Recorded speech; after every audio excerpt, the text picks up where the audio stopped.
이제 애기들이 너무 심하게 물거나 이렇게 했을 때는 빈 페트병이나 이런 걸로 이제 바닥을 조금 소리가 크게끔 애기들이 깜짝깜짝 놀랄 정도로 이렇게 조금 소리가 큰 소리를 내주는 것도 좋은 방법 중에 하나예요. 그럼 저도 앞으로 이제 보미님이 솔톤이 안 되면 빈 페트병으로 바닥을 치겠습니다.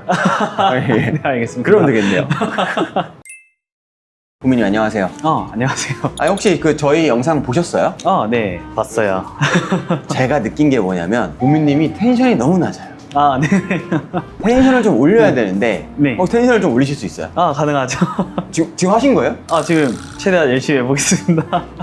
보통 저희가 솔톤이라고 해요. 도레미파솔 솔로 얘기를 하신다고 생각하시면 돼요. 한번 해보시겠어요? 도레미파솔. 그렇죠. 네. 그 솔 요 톤으로 얘기를 네. 한번 해주시면 됩니다. 알겠습니다. 만약에 못하시면 중간에 제가 소리를 지르라고 할 거예요.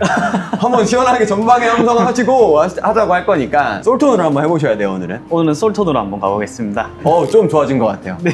좋습니다. 그래서 오늘 제가 물어보려고 하는 거는 강아지들 새끼 때 있던 안 좋은 습관들이 크면서 없어진다고 하는데 과연 그게 진실인가? 오늘은 그 주제를 한번 물어보려고 해요. 새끼 때 안 좋은 습관들이 있잖아요. 그쵸. 혹시 어떤 것들이 있죠? 일단 새끼 때 안 좋은 습관이라고 하면은 이제 보호자님들이 대표적으로 꼽는 게 이제 무는 거. 무는 거. 그 다음이 뭐 보통 낑낑거리? 약간 대표적으로 이 두 가지가 제일 크거나 이제 보호자님들이 제일 문의를 많이 주세요. 그럼 그거는 진짜 크면서 다 없어지는 거예요? 크면서 없어지는 경우도 있고 뭐 그게 아닌 경우도 있는데 어찌됐건 강아지들은 조금의 교육이 필요한 친구들이기 때문에 그 교육으로 없앨 수도 있는 습관들이에요. 어렸을 때 집에서 강아지를 키웠는데 그 강아지가 새끼를 낳은 거예요. 한 10마리를 낳았어요. 근데 그 10마리가 이제는 밤마다 10마리가 낑낑거리니까 너무 힘들었거든요. 네. 그래서 저 그 기억 때문에 사실 그 이후로 저희가 강아지를 못 키웠는데 낑낑거리면 그러면 어떻게 교정을 해야 돼요? 새끼들 같은 경우에는 낑낑거림 같은 경우에는 이제 보통 뭐 분리불안이나 뭔가 필요한 게 있을 때 애기들이 많이 낑낑거리는데 새끼 때부터 정말 같이 붙어있고 이런 것도 정말 좋은데 제가 생각하기에는 그래도 강아지도 혼자 있을 수 있는 시간을 가지는 교육도 필요하다고 생각을 해요. 그래서 저희는 항상 보호자님들한테 이제 설명드리는 게 가정으로 가셔서 울타리 교육 하시는 걸 항상 추천드려요. 울타리를 쓰라는 거죠? 그쵸. 울타리 안에서 이제 애기들이 혼자 있을 수 있는 능력도 기르고 혼자 있을 수 있는 시간도 만들어주는 거예요. 그런 시간들이 있어야 이제 조금 분리불안이나 이런 거에서도 좀 도움이 될 수 있는 거네요. 맞아요. 그래서 분리불안에 대한 얘기가 나와서 그런데 분리불안은 모든 강아지들이 있는 건가요? 제가 생각했을 때는 뭐 모든 강아지들이 다 올 수 있다라고 생각을 해요. 저희 사람도 아기 때 어머님 아버님들이 이렇게 계속 붙어있고 하면은 아기도 분리불안이 오듯이 강아지들 같은 경우에도 이제 새끼 때부터 계속 붙어있거나 이제 너무 안아주고 계속 같이 생활을 한다라고 하면은 분리불안이 올 수밖에 없는 환경인 거죠, 어찌 보면. 그러면은 아까 처음 말씀하신 것처럼 좀 이제 따로 생활하는 그런 이제 공간들이 더 필요한 거네요. 아기 때부터. 네, 맞아요. 그거 말고 또 분리불안을 해소할 수 있는 방법이 있나요? 제가 생각했을 때는 그냥 아무래도 집에 가자마자 바로 울타리 교육을 해주시면서 이제 놀이 같은 경우에도 뭐 하루에 10분 정도씩 해서 3번 정도 해주시고 간단하게 빗질이나 이 정도는 하셔도 괜찮아요. 그러면 강아지를 한 마리 키우면은 평일에는 주인이 일 나갔다가 오면 한 8시간, 10시간 집을 비우잖아요. 그게 강아지한테 안 좋아요? 근데 제가 생각했을 때는 그렇게 안 좋다라고는 생각은 안 해요.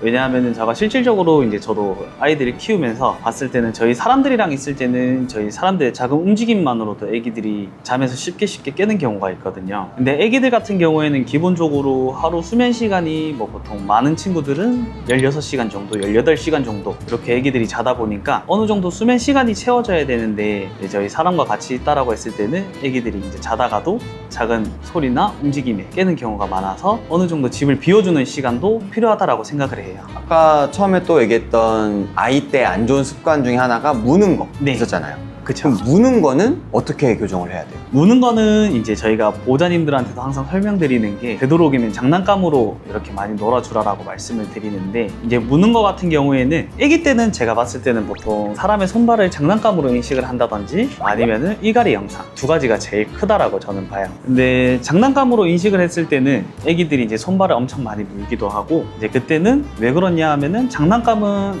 어찌됐건 고정된 물체예요. 그래서 아기들한테는 호기심이 그렇게 크게 유발되지 않는 장난감이라고 보시면 되는데, 저희 사람 손발 같은 경우에는 이제 항상 움직이는 물체다 보니까 애기들이 가장 호기심을 많이 느끼는 물체라고 생각을 하시면 되세요. 그럼 이갈이 때문에 무는 경우도 있잖아요. 그럼 그게 보통 몇 개월쯤 됐을 때 그런 이갈이 때문에 많이 물어요? 보통 애기들 같은 경우에는 2개월부터 해가지고 조금 오래 가는 친구들은 1년까지도 가는 친구들이 있어요. 아, 이갈이가요? 네, 그래서 좀 늦게 빠지는 친구들 같은 경우에는 한 1년 동안도 이제 이갈이를 계속 하는 친구들이 있지만, 평균적으로는 보통 한 6개월에서 8개월 사이에 제가 봤을 때는 끝나는 것 같아요. 그런 애들은 좀 장난감 같은 거 물면서 좀 이가 빠지고 새로운 이가 날 때까지 좀 이제 놀아줘야 되는 그런 게 맞아요. 있겠네요. 그래서 대표적으로 뭐 터그놀이나 아니면은 제가 써봤을 때 가장 좋았던 거는 뭐 오드스틱이라든지 아니면 개껌이라든지 이런 것들이 가장 좋더라고요.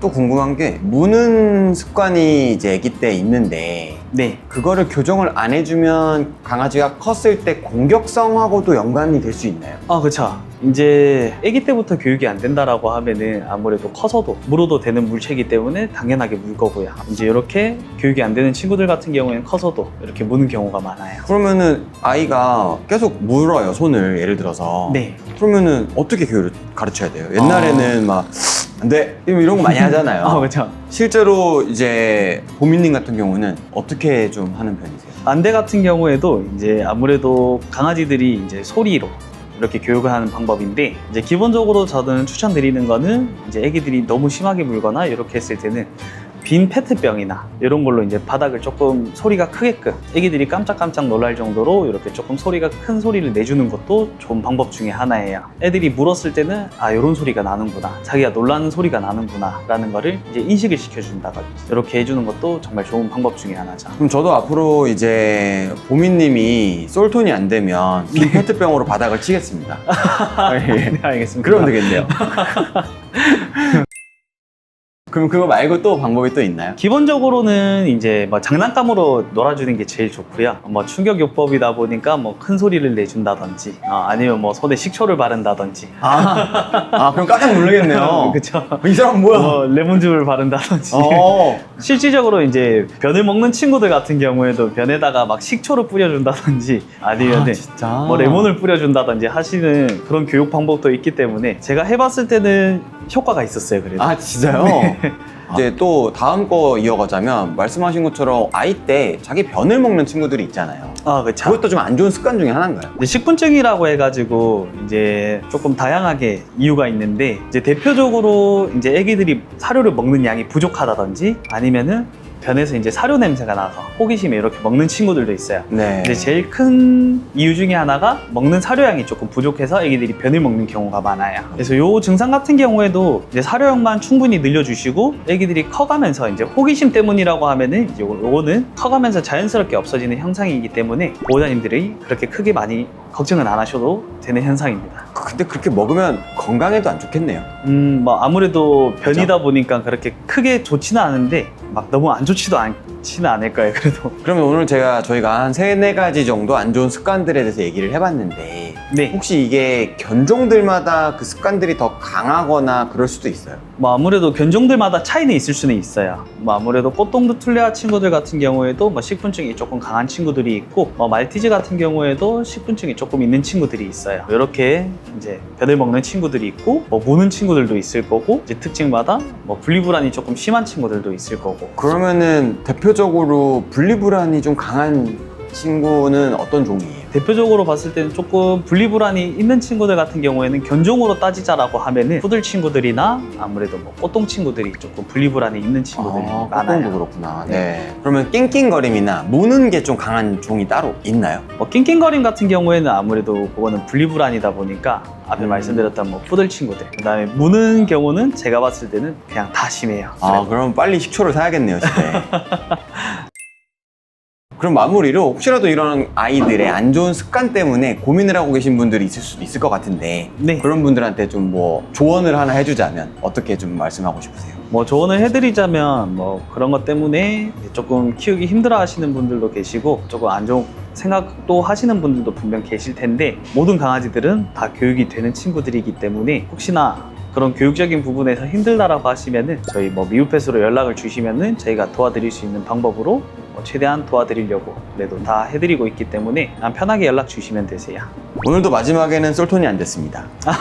네. 그죠. 그래서 처음에는 솔톤이었기 때문에 네. 앞으로 조금씩 솔톤까지 올려보는 걸로 하겠습니다. 네, 알겠습니다. 네, 오늘도 좋은 정보 주셔서 감사하고 네, 다음 주에 또 보겠습니다. 고생했습니다. 네, 고생하셨습니다.